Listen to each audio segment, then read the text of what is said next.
Hi Calc friends, welcome to section 3.10 Linear Approximations. The idea in this section is to use tangent lines to approximate function values near the point of tangency. So remember, if we have a function, y equals f of x, we have the line tangent to the curve at the point A. They share that point, A, f of A, and the slope of the line is the same as the slope of the curve at that point, which would be the derivative at that point. So the equation of this line would be, well, we know the slope is the derivative at the point A, and the point is A with output f of A. So the equation would be y minus the y value you know equals the slope times x minus the x value you know. Now we'll solve it for y, put it in function form.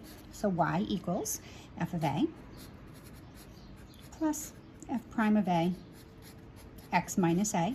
So I just brought that f of A over to the right side, and this will be the linear approximation.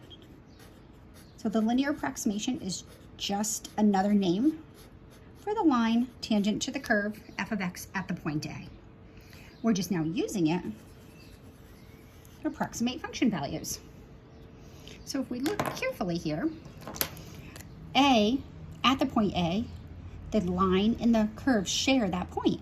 But if we move a little bit away from A, this is the value of the function at A, and this is the point on the line at A. So we may not be able to evaluate the function at that point, but if we know the equation of the line, we can evaluate the equation of the line at that point and use it to estimate the value of the curve at that point. So we call this y, or L of x, equals f of A plus f prime of A times x minus A, the linear approximation or the tangent line approximation of f at A. All right, so let's do an example. Let's find the linear approximation of the function e of x at the point A equals 0. So right here, all we're looking for is the line tangent to the curve e to the x at A equals 0. So here's e of x, and we're looking for the equation of this line. So the first thing we need to know is the point. Well, we know the endpoint is 0, and we put 0 into the function in order to find the output. So e of 0, which is 1. So the coordinates of that point are 0, 1. And now we need to know the slope of the curve at that point. Well, to find the slope of the curve at that point, which is the same as the slope of the line tangent to the curve at the point, we take the derivative of the function, and the derivative of e to the x is e to the x. And the derivative at 0 is just e to the 0, which is 1. So therefore, the slope is 1. Right, so we have our point, we have our slope. Y minus the y value equals the slope times x minus the x value. And we get y equals x plus 1. Or we can say the linear approximation is equal to x plus 1. All right, so what this means is we can say the function e to the x looks like the line x plus 1 near x equals 0. It's exactly the same if we put 0 in here and 0 over here. They're exactly the same. But as long as we stay pretty close to 0, like we move a little bit away from 0 right here, there's hardly a distinction between the curve and the line. Here, my pen is so thick you can't even tell the difference. So it says use the linear approximation to approximate the value of e to the point 0, 1. So now you got to remember, our fancy-dancy calculators that we have nowadays didn't exist, 30, 40 years ago. So how would we do things like approximate values, like e to the point 0, 1? Well, the linear approximation, we know that e to the x is approximately equal to x plus 1 near x equals 0. So as long as we pick numbers close to 0, we can approximate e to that number. So therefore, e to the point 0, 1, point 0, 1 is near 0, so that's approximately equal to e to the point 0, 1 plus 1, which is simply 1.01. So there, we just estimated the value of e to the point 0, 1 without picking up our calculator. We want to take a minute and check our calculator. What is e to the point 0, 1? Well, get out of there. So e to the point 0, 1 is about 1.0100500167 from our calculator. So we can see that this is a pretty good estimation.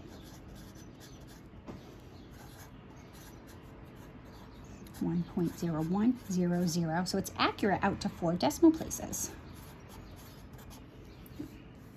Our error, well, the error is the actual minus the predicted.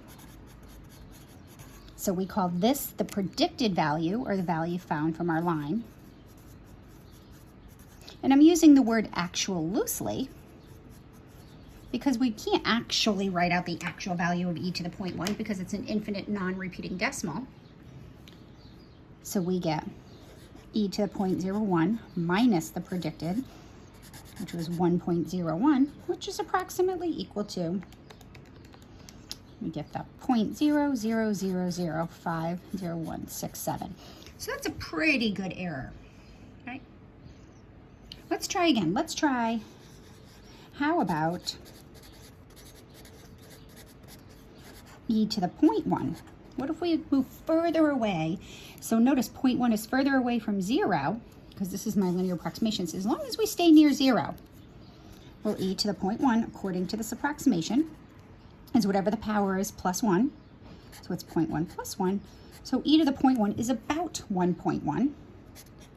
If we check our calculator, now remember, at one point in time, there weren't calculators to check, so you sort of had to rely on this. So let's do e to the 0.1 minus 1.1. And the error is,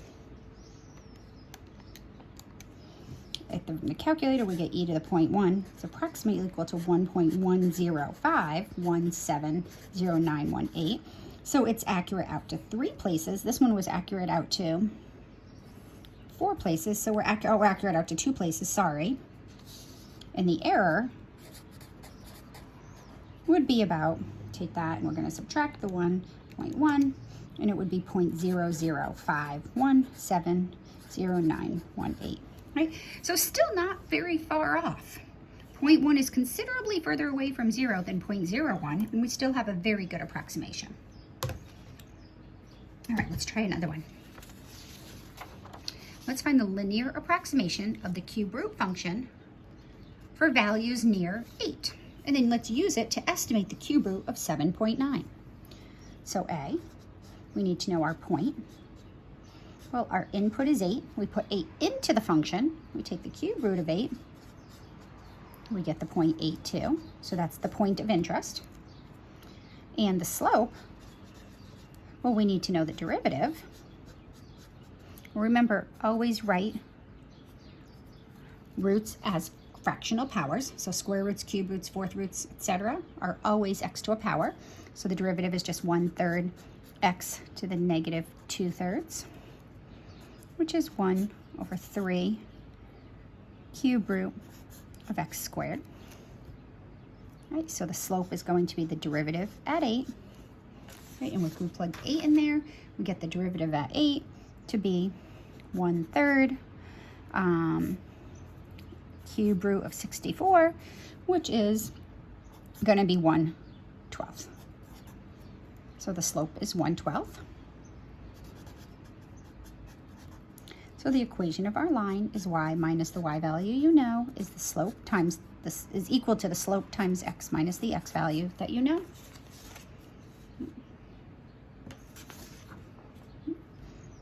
And let's do the math.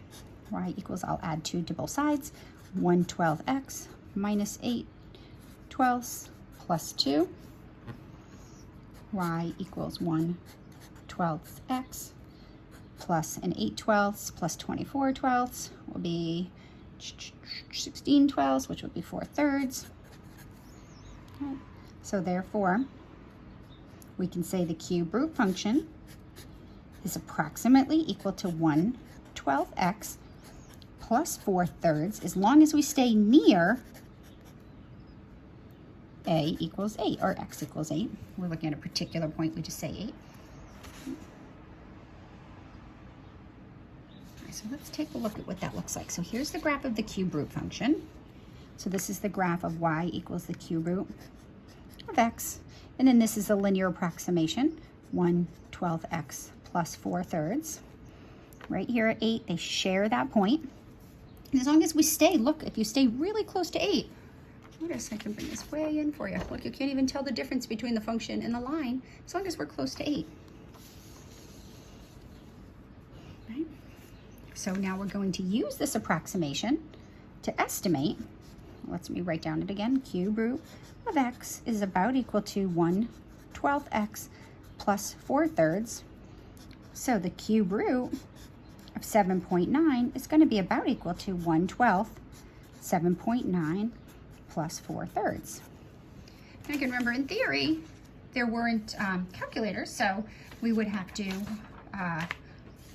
approximate this. I mean, we'd have to do actually the long division here. So if you didn't have a calculator, you could do 7.9 divided by 12 and add 4/3. And in this case, you would get 239 if you were to do that out, the arithmetic out, which is about equal to, in our calculator, we get 1.9916666, and then it repeats forever until we carry it out. The error, so this is saying that the cube root of 7.9 is about equal to 1.9916 blah, blah, blah, blah, right? So the error, using our calculator, because that's the only way we can find the error, is the cube root of 7.9 minus the approximation 239 over 120, and we get the error to be about equal to negative 0.0000. I think I got 34965-ish.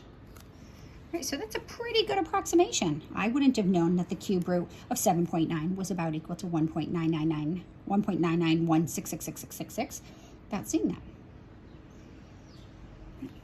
So the next question is, what if we went out further? Like, let's suppose I use, so here's the 0.8. What if I wanted to estimate the cube root of 10?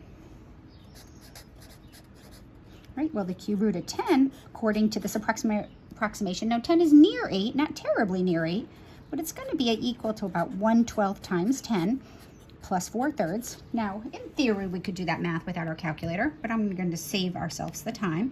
I'm going to do 1/12 of 10, and then add 4/3. Then I'm going to use my math enter function, and I get that it's about equal to 13/6, which is approximately equal to 2.16666. Repeating, right? I'll put the 7 there to round up. So the cube root of 10, according to this linear approximation, is 2.1666. Now, what if I actually wanted to find the cube root of 10 using my calculator function? I did that. It's 2.15. So notice it's only accurate out to one place. So the error here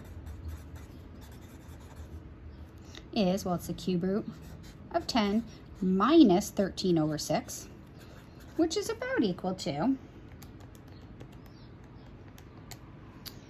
negative 0.0122. So that's a bigger error, much bigger than the errors in our previous problem, and much bigger than the error at 7.9. Well, clearly 7.9 is a lot closer to 8 than 10. So question is, how far can we go from 8 in either direction and maintain a certain level of accuracy? So we can go all the way to 10 and still be accurate to 0.01. How far can we go? Notice the further we go away from 8, this distance between the function and the line gets bigger. We can't really see what's going on in here because it's still really super close. So that's our next task, is to know how far can we go to the right and left of 8 and maintain a certain level of accuracy. How far can we go to the left and right of 8 and keep our error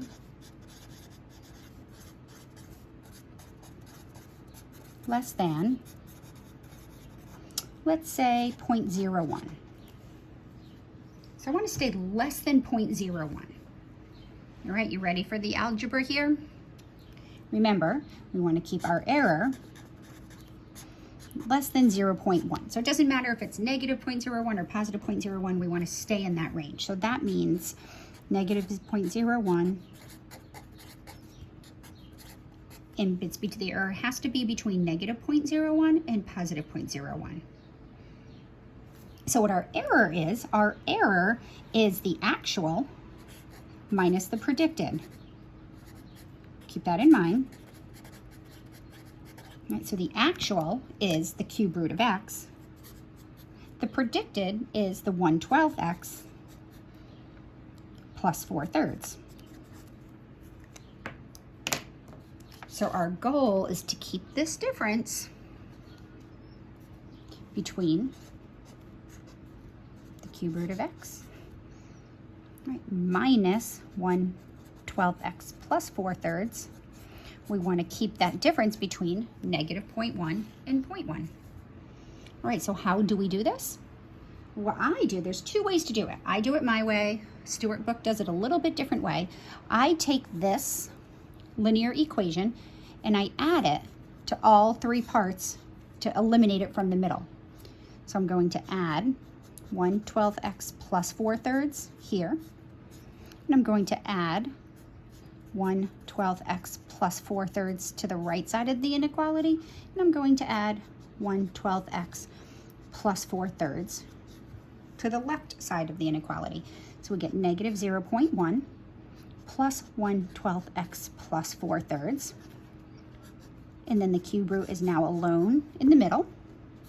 And I get 0.1 plus 1/12x plus 4/3.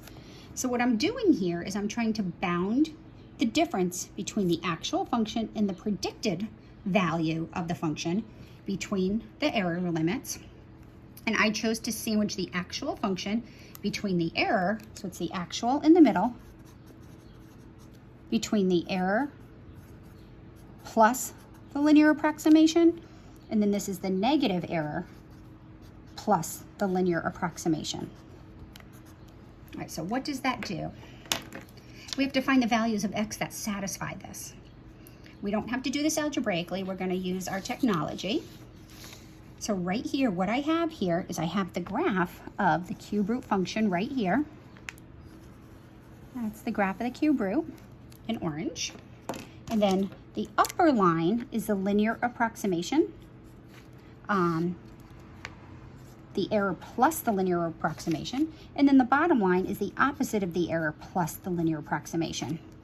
So our goal is to see where this orange function falls between these two gray lines. So in other words, from here to here, as long as we stay in here, the cube root, the actual value will fall between the linear approximation and plus or minus 0.1. So how do we find these values? Well, we can't just look down and say what it is. We want to actually do the work here. So this is where it gets a little bit tricky.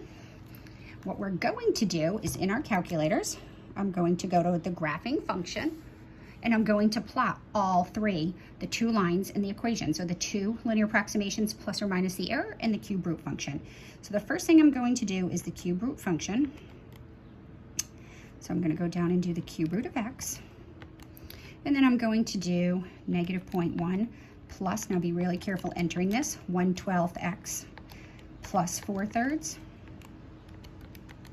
And then I'm going to do positive 0.1 plus 1/12x plus, ooh, I see a mistake that I made, 4/3. Go up here, make sure I change this, that should be an x.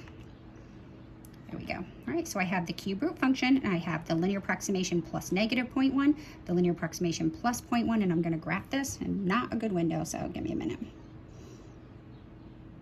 right, so I always go back to my standard rectangle. So zoom 6 brings me to my standard viewing rectangle. There's my cube root function. Here's my two linear approximations. Right? Very tough to see. So now here's where you're going to start getting a little clever with your calculator. You're going to use your zoom feature. You're going to go over. We want to go near where x equals 8 because we know it's over here somewhere. All right, so actually, you know what? I'm going to do zoom box instead. I'm going to look about, I want to see. You pick an upper corner, you hit enter, and then you use your keys, and you can move the cursors right and left to create a box, and you want to box in to get a better look at. I want to get that better look right there. So I'm going to zoom in. Oops, that didn't work very well. Try that again. zoom box. Where did I go? Uh-oh. All right, hold on, I'm gonna go back again. Zoom 6, let's go back. I don't know what I did. All right, so there's my 2 lines and my curve. I'm gonna go to zoom box. I'm gonna do my upper left-hand corner over here somewhere. Let's do, I don't know, about right here. I'm gonna enter.